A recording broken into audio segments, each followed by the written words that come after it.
नमस्कार मु ज्योतिष प्रशांत आपण को मोर यूट्यूब चैनल को स्वागत करुच्ची। चलतु देखा आज वीडियो माध्यम गोटे वीडियो माध्यम आपण को आपणकर पार्टनर कौन करेन्ट फिलिंग्स अच्छी मन रे कौन चली सी कौन चाहूँगी उद्देश्य कौन मु डिटेल आ विस्तीर्ण भाव में कहबी। अवश्य आप आरंभ शेष पर्यंत वीडियो को देखा भूलिए ना, चैनल को सब्सक्राइब करने भूलिए ना, वीडियो को लाइक करने भूलिए ना। मु प्रत्येक दिन आपण मानक आपण पार्टनर वीडियो बनाए और चैनल अपलोड करे, आपण मैंने सब दिन देखती। अवश्य आपणकर जहाँ समस्या अच्छी मोर कांटेक्ट नंबर देइछि आउ मते कांटेक्ट करिवे। मोर पर्सनल रीडिंग माध्यम रे मु डिटेल आ विस्तीर्ण भाव में आपन पार्टनर को लेकिन जो समस्या भीतर अछंती से समस्या बाट आपन को देखैबी। देखंतु मोर स्पेशली मु कहबी मु आपनकर चाहे आपनकर समस्या जहाँ जहाँ अच्छी से समस्यार समाधान बाट खोली जाऊ।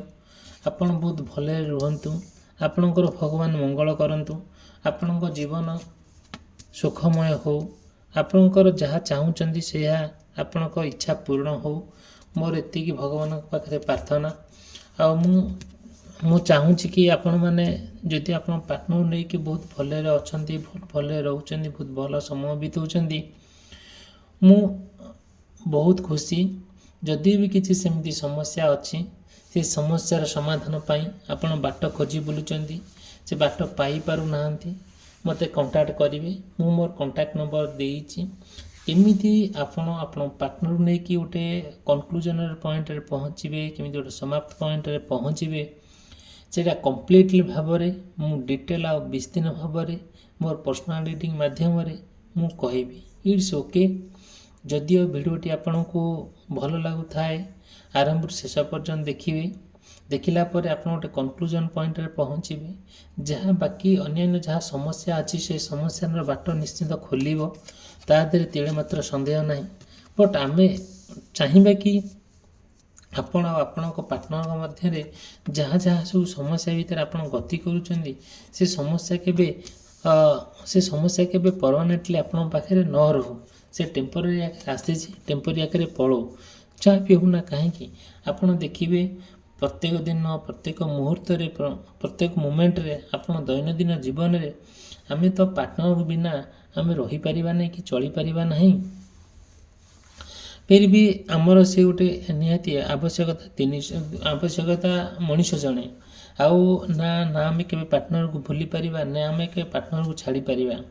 आमर से जो जिनसा भगवान आमको जो जिनस देइचंती आमे तांठर के भी दूरे जाई परिबा नहीं, आमे समाज बाहर को जाई परिबा नहीं कि आमे कौन सी कार्य क्षेत्र रे आमे पार्टनर को बिना आउ आगू जीवा भारी डिफिकल्ट हो जाए। मु कहूची गोटे साधारण कथा आपण जेहेतु जन जन आमे माने जन जन साधारण मनीष आम शरीर हाड़ मांस रक्त रे तैयारी, आमर भी इमोशन अच्छी, आमर भी इंटरेस्ट अच्छी, आमर भी लव अच्छी, आमर भी सेक्स करने इच्छा भी अच्छी, आमर सबकि आम शरीर भितर परिपूर्ण होकर अच्छी। जितेबले आमे चाहूचे आगू को जीवाई आमर पार्टनर दरकार, आमर सोसाइटी दरकार, आमर परिवार दरकार, आमर पैसा दरकार, आमर सब प्रकार जिनस आम पाखे थिबा दरकार। बट आमे गोटे जिनस को पाइला बेलू आउ गोटे जिनस हरई बसुचे, गोटे जिनस पाउचे आ गोटे जिनस जो हरौचे तार जो फांका रही जाउची जो पूरण करने आमको दीर्घ दिन धरी लगी जाऊँगी। ये समस्या भितर आप रोचंती जेकोसी गोटे कार्य करने आप आगभरा होउचंती से सब प्रति आप कौन करुचंती ना धीरे धीरे सब जिनस प्रति आप बहुत गोटे असुविधार सम्मुखीन होउचंती। से समस्यार समाधान बाट कौन हो पारे। जदि भी सेमिति समस्या अच्छी मते कांटेक्ट करेंगे, मुझे आपको निश्चित भाव में हेल्प करी। आदि तिले मात्र सन्देह ना। देखंतु जदिओ आपण किंबा आपण पार्टनरंकर मेष राशि, वृष राशि, मिथुन राशि, कर्कट राशि ସିଂହ ରାଶି ଏବଂ କନ୍ୟା ରାଶି ହୋଇଥାଏ, ମେ ବି ଗୁଡ଼ାଏ କଥା ଆପଣଙ୍କ ସହିତ କନେକ୍ଟ ହେଇପାରେ, ମେ ବି ନ ହେଇପାରେ। ଫିର୍ ବି ଯଦି ବି କିଛି ମନରେ ସନ୍ଦେହ ଥାଏ ମୋତେ କଣ୍ଟାକ୍ଟ କରିବେ। ଦେଖନ୍ତୁ, ଯେତେବେଳେ ଆପଣ ପାର୍ଟନର ଆପଣଙ୍କ ଭିତରେ ଗୋଟେ ସୁନ୍ଦର ସମ୍ପର୍କକୁ ନେଇକି ଆପଣ ସମୟ ବିତାଉଛନ୍ତି ଆଉ ସମୟ ମଧ୍ୟ କାଢ଼ୁଛନ୍ତି, ସମୟ ମଧ୍ୟ ତାଙ୍କ ପାଇଁ ଦେଉଛନ୍ତି, ସିଏ ବି ଆପଣଙ୍କ ପାଇଁ ଦେଉଛନ୍ତି, ଆପଣଙ୍କର ଡେଡିକେସନ୍ ପୁରା ଅପୂରଣୀୟତା, ଯେଉଁଟାକି କମ୍ପ୍ଲିଟଲି ଭାବରେ ଆପଣ ତାଙ୍କ ପାଇଁ ଗୋଟେ ପ୍ରଯୁଜ୍ୟ, ତାଙ୍କ ପାଇଁ ଆପଣ ଗୋଟେ ନିହାତି ଇସେନ୍ସିଆଲ୍, ନିହାତି ଇମ୍ପୋର୍ଟାଣ୍ଟ ମଣିଷ ଜଣେ। ଯଦିଓ ତାଙ୍କ ବିନା ନା ଆପଣ ଚଳିପାରୁଛନ୍ତି ନା ଆପଣ ବିନା ସିଏ ଚଳିପାରୁଛନ୍ତି। ଆପଣ ଭିତରେ ଗୋଟେ ସୁନ୍ଦର ଭଲ ପାଇବା, ସୁନ୍ଦର ବୁଝାପଣା, ସୁନ୍ଦର ଆନ୍ତରିକତା, ଏସବୁ ଜିନିଷ ଭରିପୂର୍ଣ୍ଣ ହୋଇ ରହିଛି। ଦେଖିବେ, ଯାହା ହେଉନା କାହିଁକି, ଯେତେ କଷ୍ଟ ହେଉନା କାହିଁକି, ନା ଆପଣ ପାର୍ଟନରକୁ ଆପଣ ଛାଡ଼ିପାରୁଛନ୍ତି ନା ସିଏ ଆପଣଙ୍କୁ ଛାଡ଼ିପାରୁଛନ୍ତି। ସତେ ଯେମିତି ଆପଣ ଆଉ ଆପଣଙ୍କ ପାର୍ଟନର ଭିତରେ କ'ଣ ହେଉଛି, ଗୋଟେ ସୁନ୍ଦର ସୁସମ୍ପର୍କ ଗୋଟେ ଗଠନ କରିକି ଆପଣ ଆରମ୍ଭରୁ ଶେଷ ପର୍ଯ୍ୟନ୍ତ ଚାଲିଛନ୍ତି। କ'ଣ କରୁଛନ୍ତି, ଯେତେବେଳେ ନା ଆପଣ ଚାହୁଁଛନ୍ତି ଆପଣ ପାର୍ଟନର ସହିତ ଯାହା ଡିସ୍କସନ୍ କରିବା କଥା କରୁଛନ୍ତି, ଯାହା ଯୁଆଡ଼େ ବୁଲାବୁଲି କରିବା କଥା କରୁଛନ୍ତି, ଆପଣ ତାଙ୍କ ଭିତରେ ସୁନ୍ଦର ସମ୍ପର୍କକୁ ନେଇକି ଆପଣ ଗୋଟେ ଜୀବନ ଅତିବାହିତ କରୁଛନ୍ତି। ଧୀରେ ଧୀରେ ଆପଣ ପାର୍ଟନର ଆପଣଙ୍କୁ ବୁଝନ୍ତି, ସିଏ ବି ଆପଣଙ୍କୁ ବହୁତ ବୁଝନ୍ତି, ଆପଣ ବହୁତ ତାଙ୍କୁ ଭଲ ପାଆନ୍ତି, ସିଏ ମଧ୍ୟ ଆପଣଙ୍କୁ ବହୁତ ଭଲ ପାଆନ୍ତି। ଭଲ ପାଇବା ଭିତରେ, ବିଶ୍ୱାସ କରିବା ଭିତରେ ଏଇସବୁ ଜିନିଷରେ କେବେ ଲାକୁନା ରୁହେ ନାହିଁ, କେବେ ନା କେବେ ଡାଉଟ୍ ରୁହେ ନାହିଁ। ସତେ ଯେମିତି ତାଙ୍କ ପାଇଁ ଆପଣ ଗୋଟେ କ'ଣ ଗୋଟେ ପରିପୂର୍ଣ୍ଣ, ଗୋଟେ ଆମେ ଯେମିତି କହିବା କ'ଣ ଗୋଟେ ସତେ ଯେମିତି ଗୋଟିଏ ମହାନ, ଆପଣ ତାଙ୍କ ପାଇଁ ପୁରା ମହାନ ହେଇକି ପୁରା ଜନ୍ମ ନେଇଛନ୍ତି। ସିଏ ଯେମିତି ଆପଣଙ୍କ ପାଇଁ ଗୋଟେ ସୁନ୍ଦର ଦେବ ଆଉ ଦେବା ହେଇକି ଜନ୍ମ ନେଇଛନ୍ତି। ଯାହା ହେଉନା କାହିଁକି, ଯଦି ଭିଡ଼ିଓଟି ଭଲ ଲାଗୁଥାଏ ଭିଡ଼ିଓକୁ ଲାଇକ୍ କରିବା ପାଇଁ, ଚ୍ୟାନେଲ୍ ସବସ୍କ୍ରାଇବ୍ କରିବା ପାଇଁ କେବେ ଭୁଲିବେ ନାହିଁ। ଆଉ ମୁଁ ଚାହୁଁଛି ଏଇ ଡିଜିଟାଲ ଦୁନିଆ ମାଧ୍ୟମରେ, ଏଇ ୟୁଟ୍ୟୁବ୍ ମାଧ୍ୟମରେ ଆମେ ଗୋଟେ ପରିବାର ହେଇକି ରହିବା। ଆମର ପ୍ରତ୍ୟେକ ଯାହା ସମସ୍ୟା ଅଛି ସମାଧାନ କରିବା, ଗୋଟେ ଡିସ୍କସନ୍ କରିବା, କିଛି ଅସୁବିଧା ନାହିଁ। ଚ୍ୟାନେଲକୁ ସବସ୍କ୍ରାଇବ୍ କରିବା ପାଇଁ, ଭିଡ଼ିଓକୁ ଲାଇକ୍ କରିବା ପାଇଁ କେବେ ବି ମନରେ ଉଣା କରିବେ ନାହିଁ। ଆଉ ଆପଣ ବି ଭିଡ଼ିଓକୁ ସେୟାର କରିବା ପାଇଁ ଆଉ ସାଙ୍ଗମାନଙ୍କୁ ଟିକେ କହିବା ପାଇଁ କେବେ ବି ଅବହେଳିତ କରିବେ ନାହିଁ। ଠିକ୍ ଅଛି, ଦେଖିବା ଆପଣ ଆଉ ଆପଣ ପାର୍ଟନର ଭିତରେ ଗୋଟିଏ ଯେତେବେଳେ ନା ଗୋଟେ ସୁନ୍ଦର ସମ୍ପର୍କକୁ ନେଇକି ଆପଣ ଜୀବନ ଅତିବାହିତ କରୁଛନ୍ତି, ସଡନ୍ ଅକସ୍ମାତ୍ କ'ଣ ହେଇଯାଣି କେଜାଣି ଆପଣ ବହୁତ ଚିନ୍ତାଗ୍ରସ୍ତ ହେଇଯାଉଛନ୍ତି। ସତେ ଯେମିତି ଲାଗୁଛି ଆପଣଙ୍କ ମୁଣ୍ଡ ଉପରେ ଅନେକ ସମସ୍ୟା। ଏଇ ସମସ୍ୟା ଭିତରେ ଆପଣ କ'ଣ କରୁଛନ୍ତି, ସମୟଟାକୁ ବିତାଉଛନ୍ତି। ଆପଣ ଭାବି ପାରୁନାହାନ୍ତି ମାନେ କ'ଣ ଆଗକୁ ହେଇପାରିବ, କେତେ ବଡ଼ ଭୁଲ ହେବାକୁ ଆପଣଙ୍କ ସହିତ ଯାଉଛି। ଆଉ ଆପଣଙ୍କୁ ସତେ ଯେମିତି ଆପଣ ଗୋଟେ କି କଣ୍ଟ୍ରୋଲ କଲା ଭଳିଆ ଆପଣଙ୍କୁ ଫିଲ୍ ହେଉଛି। ସତେ ଯେମିତି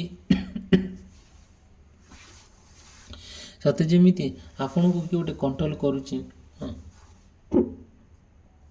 ଆଉ କ'ଣ, ଯେଉଁଟାକି ଆପଣ ସେସବୁ କଥାକୁ ନେଇକି ଆପଣ ବହୁତ ଚିନ୍ତାମଗ୍ନ ହେଇଯାଇଛନ୍ତି, ଯେଉଁଟାକି ଆପଣ ଚାହୁଁଛନ୍ତି ଆଉ ଗୋଟେ ବିପଦ ସଂକୁଳ ପରିସ୍ଥିତିରେ ଆପଣ ଅଛନ୍ତି। ଆଉ ସତେ ଯେମିତି ଆପଣଙ୍କୁ କିଏ ଗୋଟେ ବହୁତ ବଡ଼ ଖାଲରେ ପକାଇ ଦେଇଛି, ଯେଉଁଟାକି ଉଠିବା ବଡ଼ କଷ୍ଟ ହେଉଛି। ସତେ ଯେମିତି ଗୋଟିଏ ଅପରିସ୍ଥିତି ସୃଷ୍ଟି ହେଇଛି, ଯେଉଁଟାକି ଆପଣ ସେଇ କଥାକୁ ନେଇକି ବହୁତ ଦୁଃଖ, କଷ୍ଟ, ଯନ୍ତ୍ରଣାରେ କାଳତିପାତ କରୁଛନ୍ତି, ଯେମିତି ସମୟଟା ଅତିବାହିତ କରୁଛନ୍ତି। କାହିଁକି ଏମିତି ହେଲା ତାର ତର୍ଜମା କରୁଛନ୍ତି, ତାର କାରଣ ଖୋଜି ବୁଲୁଛନ୍ତି। ଯେତେବେଳେ କାରଣ ଖୋଜି ବୁଲୁଛନ୍ତି ସେତେବେଳେ ନା ଆପଣ ଚାହୁଁଛନ୍ତି ବହୁତ ଦୂର ଦୂରାନ୍ତ ଯିବା ପାଇଁ। ଆପଣ ପାର୍ଟନର ସହିତ ଗୋଟିଏ ସ୍ଥାନରୁ ଅନ୍ୟ ଏକ ସ୍ଥାନକୁ ଯିବା ପାଇଁ ଟ୍ରାଏ କରୁଛନ୍ତି। ଦେଖନ୍ତୁ, ମୁଁ ଚାହୁଁଥିଲି ମାନେ କ'ଣ, ଯାହା ଭଗବାନଙ୍କର ନିର୍ଦ୍ଦେଶ ଅଛି, ଯାହା ଈଶ୍ୱରଙ୍କର କୃପା ଅଛି, ଯାହା ଏଞ୍ଜେଲ୍ସ ମାନଙ୍କର ବ୍ଲେସିଂ ଅଛି, ମୁଁ ଆପଣଙ୍କୁ ଯାହା କାର୍ଡ଼ ବାହାରୁଛି ସେ ହିଁ କହୁଛି, କିଛି ଗପ କହୁନାହିଁ। ମେ ବି ଆପଣଙ୍କ ସହିତ ସେ କଥା କନେକ୍ଟ ହେଇପାରେ, ମେ ବି ନ ହେଇପାରେ। ଦେଖନ୍ତୁ, ଯେତେବେଳେ ଆପଣ ଡିସାଇଡ଼୍ କରୁଛନ୍ତି ଆପଣ ପାର୍ଟନରକୁ ଗୋଟିଏ ସ୍ଥାନରୁ ଅନ୍ୟ ଏକ ସ୍ଥାନକୁ ନେଇଯିବା ପାଇଁ କିମ୍ବା କୁଆଡ଼େ ଯିବା ପାଇଁ, ବୁଲାବୁଲି କରିବା ପାଇଁ, କୌଣସି ଜାଗାରେ ଖିଆପିଆ କରିବା ପାଇଁ ଆପଣ ଯେତେବେଳେ ଡିସାଇଡ଼୍ କରୁଛନ୍ତି ତାଙ୍କୁ ନେଇକି ଯାଉଛନ୍ତି, ସେ ଅନେକ ସମସ୍ୟା ଭିତରେ ଆପଣ ଗତି କରୁଛନ୍ତି। ସେ ସମସ୍ୟା ଭିତରେ ଯେତେବେଳେ ଆପଣ ଗତି କରୁଛନ୍ତି ଆପଣ କିଛି ଭାବି ପାରୁନାହାନ୍ତି କ'ଣ କ'ଣ ସବୁ ହେଇପାରିବ, କ'ଣ ସବୁ ମାନେ ସମସ୍ୟା ଭିତରେ ଆପଣ ରହୁଛନ୍ତି। ବହୁତ ଗୁଡ଼ିଏ ସମସ୍ୟା ଭିତରେ ରହୁଛନ୍ତି, ଯେମିତି ଯଥା ଆମର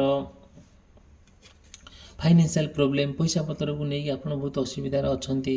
ଆଉ ଆପଣ ଯାହା ଚାହୁଁଛନ୍ତି ସେ ହେଇପାରୁନି। କୁଆଡ଼େ ବୁଲାବୁଲି କରିବା ଗଲେ ଆପଣଙ୍କ ପାଖରେ ବହୁତ ପଇସା ଥିଲେ ବି ଆପଣ ଯାଇପାରୁନାହାନ୍ତି, ଭାରି କଷ୍ଟ ହେଉଛି। ଆଉ ଯେଉଁଟାକି କିଛିଟା ଡିସାଇଡ଼୍ ନେଇପାରୁନାହାନ୍ତି, ଡିସିସନ୍ ନେଇପାରୁନାହାନ୍ତି। ଆଉ କମ୍ପ୍ଲିଟ୍ ଭାବରେ ସବୁ ବହୁତ ଗୁଡ଼ିଏ କଥାକୁ ଆପଣ ବହୁତ ଗୁଡ଼ିଏ କଥା ଯାହା ଆପଣ ତାଙ୍କ ଭିତରେ ବିତି ଯାଇଛି, ସେ କଥା ଗୁଡ଼ା ଆପଣ ଗୋଟେ ମନେ ପକାଉଛନ୍ତି। ଯେଉଁ ମନ ଭିତରେ ଯାହା ସବୁ ଅଛି, ମନ ଭିତରେ ଯାହାର ତାଙ୍କର ଫିଲିଙ୍ଗସ୍ ଆପଣଙ୍କ ଭିତରେ ଅଛି, ସେଇଟାକୁ ଆପଣ ଏକ୍ସପ୍ରେସ୍ କରୁଛନ୍ତି ଆଉ ତାଙ୍କୁ ବୁଝାଉଛନ୍ତି, କହୁଛନ୍ତି। ସବୁ କ୍ଷେତ୍ରରେ ଆପଣ କ'ଣ କରୁଛନ୍ତି, ତାଙ୍କର ପୁରା କ'ଣ କରିବା ପାଇଁ, ପୁରା ନିଜର ହେବା ପାଇଁ ଟ୍ରାଏ କରୁଛନ୍ତି। ତାଙ୍କ ପ୍ରତି ଆପଣ ଗୋଟେ ଆୱାରନେସ୍ ହେବା ପାଇଁ ଟ୍ରାଏ କରୁଛନ୍ତି। ସେ କାହିଁକି ମନ ଦୁଃଖ କରିବେ, କାହିଁକି ସଫର ହେବେ, ଏଇସବୁ ଜିନିଷ ପ୍ରତି ଆପଣ ବହୁତ ଚିନ୍ତାମଗ୍ନ ଅଛନ୍ତି। ଯେତେବେଳେ ସେ କଥାକୁ ନେଇକି ଆପଣ ଗୁଡ଼ାଏ କଥା ଭାବୁଛନ୍ତି, ଚିନ୍ତା କରୁଛନ୍ତି, ସେଇଟା ସମ୍ପୂର୍ଣ୍ଣ ଭାବରେ କିଛି ନା କିଛି ଗୋଟେ ମିଷ୍ଟେକ୍ ହେଇଯାଉଛି। ଜୀବନର ଗୋଟେ ବଡ଼ ମିଷ୍ଟେକ୍, ଯେଉଁଟାକି ତାର କିଛି ସମାଧାନର ବାଟ ଆପଣ ପାଇପାରୁନାହାନ୍ତି। ବହୁତ ଗୁଡ଼ିଏ କଥା ଆପଣ ନିବିଡ଼ ହେବା ପାଇଁ ଟ୍ରାଏ କରୁଛନ୍ତି। ସବୁ ଯାହା ହେଉନା କାହିଁକି ଆପଣ ଧୀରେ ଧୀରେ ତାଙ୍କ ସହିତ ଗୋଟେ କମ୍ପ୍ଲିଟ୍ ଭାବରେ ଗୋଟେ ଏମିତି ଗୋଟେ ସମ୍ପର୍କ ବନେଇବାକୁ ଚାହୁଁଛନ୍ତି। ଗୋଟେ ଉଦାହରଣ ସ୍ୱରୂପ ଦେଖନ୍ତୁ, ଯଦିଓ ଆପଣଙ୍କର କିମ୍ବା ଆପଣଙ୍କ ପାର୍ଟନରଙ୍କର ତୁଳା ରାଶି, ବିଛା ରାଶି, ଧନୁ ରାଶି, ମକର ରାଶି, କୁମ୍ଭ ରାଶି ଏବଂ ମୀନ ରାଶି ହୋଇଥାଏ, ଏ ବ୍ୟକ୍ତି ବିଶେଷମାନଙ୍କର ଟିକେ ପରିସ୍ଥିତି ଅଲଗା ହେଇଯାଏ। କ'ଣ ହୁଏ ନା, ସେମାନେ ଚାହାନ୍ତି ଯେ କ'ଣ ନା ପାର୍ଟନର ସହିତ ବହୁତ ନିବିଡ଼ ସହକାରେ ସମୟ ବିତାଇବା ପାଇଁ, ଆଉ ଚାହାନ୍ତି ଯେ ଯାହା ସମସ୍ୟା ଅଛି ତାକୁ ଆଭଏଡ଼ କରିକି ଆପଣ କେମିତି ତାଙ୍କର ନିଜର ହେବେ, ସିଏ କେମିତି ଆପଣ ନିଜର ହେବେ, ଏଇସବୁ ଜିନିଷ ପ୍ରତି ବହୁତ ଇମ୍ପୋର୍ଟାନ୍ସ ଦିଅନ୍ତି। ପରସ୍ପର ଭିତରେ ଗୋଟେ ଭଲ ପାଇବା ଆଉ ଗୋଟେ ଆନ୍ତରିକତା, ଗୋଟେ ସ୍ନେହ ଶ୍ରଦ୍ଧା, ଏଇସବୁ ଭିତରେ ଆପଣ ପରିପୂର୍ଣ୍ଣ ହେଇକି ରହିଯାଏ। ଆଉ ଆପଣ ତାଙ୍କ ବିନା ଆପଣଙ୍କର ଯେମିତି କାହାଣୀ ଅଧା, ତାଙ୍କ ବିନା ଆପଣଙ୍କର ଯେମିତି ନିଶ୍ୱାସ ପ୍ରଶ୍ୱାସ ନେବା ବି କଷ୍ଟ ହୋଇଯାଏ। ଏମିତି କୌଣସି ଦିନ ନାହିଁ ଯେ ସେ ଆପଣଙ୍କ ସହିତ କଥା ହେଇନାହାନ୍ତି, ଏମିତି କୌଣସି ମୁହୂର୍ତ୍ତ ନାହିଁ ଆପଣ ତାଙ୍କୁ ମନେ ପକାଇ ନାହାନ୍ତି, ଏମିତି କୌଣସି କଥା ନାହିଁ ଯେ ସେ ଆପଣଙ୍କୁ କହିନାହାନ୍ତି, ଏମିତି କୌଣସି ସମୟ ନାହିଁ ଯେଉଁଟାକି ସେ ଆପଣ ତାଙ୍କ ସହିତ ବିତାଇବା ପାଇଁ ମନସ୍ଥ କରିନାହାନ୍ତି। ଠିକ୍ ଅଛି, ଯାହା ହଉ ନା କାହିଁକି ଆଉ ଆପଣ ତାଙ୍କ ଭିତରେ ନା ଗୋଟେ ସମ୍ପର୍କକୁ ନେଇକି ଆଉ କ'ଣ ହେଉଛି ନା ଗୋଟେ ଧୀରେ ଧୀରେ ପୁରା କନେକ୍ଟ ହେଇଯାଉଛନ୍ତି। ଆପଣ ପାର୍ଟନର ଭିତରେ କିଛିଟା ଜିନିଷ, ଏମିତି କିଛି ଜିନିଷ ଉଙ୍କି ମାରୁଛି ଯେଉଁଟାକି ଆପଣ ସେ କଥାକୁ ନେଇକି ବହୁତ କନଫ୍ୟୁଜ୍ ହେଇଯାଉଛନ୍ତି। ଯେତେବେଳେ କନଫ୍ୟୁଜ୍ ହେଉଛନ୍ତି ସେତେବେଳେ କ'ଣ ହେଉଛି ନା କିଛି ଡିସାଇଡ଼୍ କରିପାରୁନାହାନ୍ତି କ'ଣ ସବୁ ଚାଲିଛି ବୋଲି। ସବୁବେଳେ ସେଇ କନଫ୍ୟୁଜକୁ ନେଇକି ଆପଣ ଗୋଟିଏ କଥାକୁ ନେଇକି ଟିକେ ଭିତରେ ଟିକେ ମତାମତ ହେଲେ ବି ଆପଣ ଟିକେ ବୁଝେଇକି ଟିକେ ସୁନ୍ଦର ଭାବରେ ପରିସ୍ଥିତିଟାକୁ ମ୍ୟାନେଜ୍ କରୁଛନ୍ତି। ପରସ୍ପର ଭିତରେ ବହୁତ ଭଲ ପାଇବା ଆଉ ଆନ୍ତରିକତା, କେହି ଚାହାନ୍ତିନି ଆପଣଙ୍କ ଭଲ ପାଇବାକୁ କିଏ ଗୋଟେ ଆକ୍ଷେପ କରୁ, କିଏ ଗୋଟେ ନଜର କରୁ, ସେସବୁ ଆପଣ ଚାହାନ୍ତି ନାହିଁ। କାହିଁକିନା ବହୁତ ଗୁଡ଼ିଏ ଲୋକ ଅଛନ୍ତି ଏମିତି ବାଗରେ ନଜର ଦେବେ ଯେଉଁଟାକି ଆପଣ ଭଲ ପାଇବା ଭାଙ୍ଗିଯିବ। ଆଉ ଏମିତି କିଛି ଲୋକ ଅଛନ୍ତି ଏମିତି କଥା କହିବେ, ଏମିତି ମାନେ ବ୍ୟବହାର କରିବେ, ଆଉ ଏମିତି ଏକ ନେଗେଟିଭ୍ କଥା କହିବେ ଯେଉଁଟାକି ସେ ଯେଉଁ ଭଲ ପାଇବା, ସେ ଯେଉଁ ସ୍ନେହ ମମତା ଥିବ ସେସବୁ ଧୀରେ ଧୀରେ କୁଆଡ଼େ ମିଳେଇଯିବ। ଆଉ ଏମିତି ହେଲା ଭିତରେ ଆପଣ ସବୁ କଥାକୁ ନେଇ ବହୁତ କନଫ୍ୟୁଜ୍ ହେଇଯାଆନ୍ତି, ବହୁତ ଡାଉଟ୍ କରନ୍ତି। ଆଉ ଧୀରେ ଧୀରେ ନା ସେସବୁ ସମସ୍ୟା ଭିତରେ ଆଉ ମାନେ ଆପଣ ବହୁତ ଫ୍ରଷ୍ଟ୍ରେସନ୍ ହେଇଯାଆନ୍ତି। ଧୀରେ ଧୀରେ ଆପଣ ପ୍ରେମ କୁଆଡ଼େ ମଉଳିଯାଏ, କିଏ ଆପଣଙ୍କ ପ୍ରେମ ଆପଣଙ୍କ ଠାରୁ କୁଆଡ଼େ ଦୂରେଇ ଯାଏ। ଯଦିଓ ବି ସେମିତି କିଛି ସମସ୍ୟା ଭିତରେ ଆପଣ ଗତି କରୁଛନ୍ତି, ମୋତେ କଣ୍ଟାକ୍ଟ କରିବେ, ମୋର କଣ୍ଟାକ୍ଟ ନମ୍ବର ଦେଇଛି। ଯାହା ଆପଣଙ୍କର ସମସ୍ୟା ଅଛି ଆପଣ ପାର୍ଟନରକୁ ନେଇକି ଆଉ ମୋତେ କଣ୍ଟାକ୍ଟ କଲେ ମୁଁ ଆପଣଙ୍କୁ ଡିଟେଲ୍ ବିସ୍ତୀର୍ଣ୍ଣ ଭାବରେ ମୋର ପର୍ସନାଲିଟି ମାଧ୍ୟମରେ କହିବି। ଭିଡ଼ିଓଟି ସମାପ୍ତ କଲି, ରହିଲି, ନମସ୍କାର, ଧନ୍ୟବାଦ।